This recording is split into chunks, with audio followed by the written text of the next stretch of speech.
Hello, I'm Super Orange Cat here.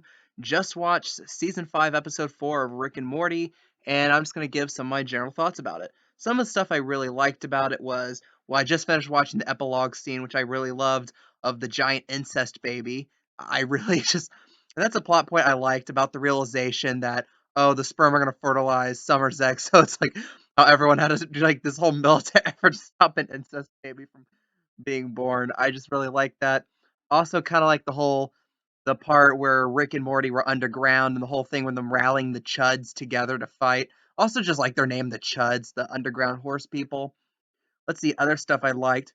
I like the whole scene with Blazin, him like the whole accidentally killing himself with his own sword thing, and how he's like, you think that, oh, Kathy Ireland's not really his wife, that's just a picture, and at the end where Kathy Ireland approaches Morty, he's like, hey, my husband, was he wearing my thong?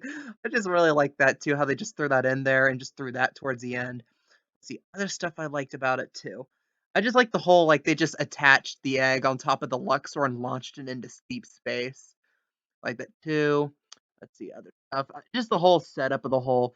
Of course, Morty is gonna stick his penis in the horse feeding machine, and him like how he was like desperately trying to prevent people from realizing that's his sperm. I like that too.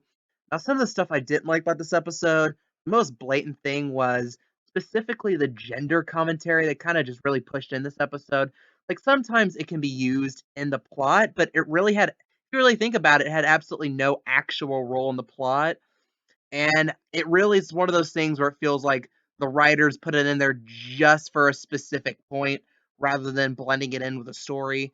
And I thought that was honestly a downside to this episode.